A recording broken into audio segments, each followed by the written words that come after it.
sebelum terlahir ke dunia ini. Kita kemudian masih ada dalam alur kandungan, prosesnya disebutkan di Quran surah ke-22 di ayat yang kelima.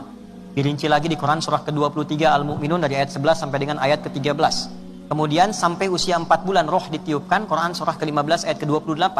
Kita menginginkan janinnya berlangsung baik, menjadi anak yang soleh, doanya dipandu di Quran surah ke-7 ayat 189. Ketika dilahirkan, hal pertama apa yang harus diberikan pada anak yang baru lahiran? Ibu mesti melakukan apa? Ayah tugas pertamanya apa? Turun Quran surah kedua ayat 233.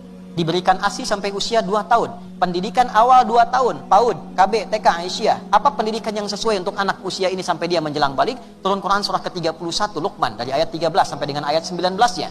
Kemudian dia mulai belajar. Bagaimana supaya belajar meningkat, imannya kuat, ilmunya menjadi luas. Turun Quran di surah Al-Mujadalah di ayat yang ke-11-nya. Kemudian dikuatkan dengan pemahaman supaya dia punya kontribusi. Dia kuliah di UMJ, dapat ilmu, pulang lagi ke daerah, bisa berkontribusi bagi daerahnya. Turun Quran surah 9 di ayat ke-122. Lalu dia berinteraksi dengan orang-orang yang datang dari tempat yang berbeda-beda. Bagaimana menjaga nilainya, marwahnya, berhubungan yang baik, saling berkenalan, tapi tetap meningkatkan keunggulan takwanya. Turun Quran surah ke-49 di ayat yang ke-13.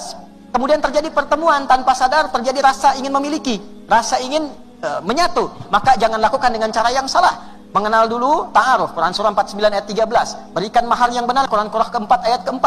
Terjadi pernikahan, Quran surah ke-30 di ayat yang ke-21. Dijelaskan kalau sudah menikah, ini kewajiban suami, ini kewajiban istri. Yang pokoknya di Quran surah ke-4 ayat ke-34. Maka suami dirinci lagi bagaimana mengimplementasikan itu. Maka turun metodologi infak. Infak ketika dikerjakan tidak mudah mengerjakannya, mungkin ada tantangan. Diurai untuk menyelesaikannya ada Quran di surah ke-17 di ayat ke-79 sampai dengan ayat ke-81. Ketika menghadapi itu ada tantangan lagi. Mungkin ada kelelahan, mungkin rezeki berkurang, mungkin ada yang sakit. Turun Quran surah kedua Al-Baqarah ayat 155 sampai dengan ayat 157-nya. Tantangan rinci di Quran surah kedua ayat 214. Solusinya ada di Quran surah ketiga ayat 142.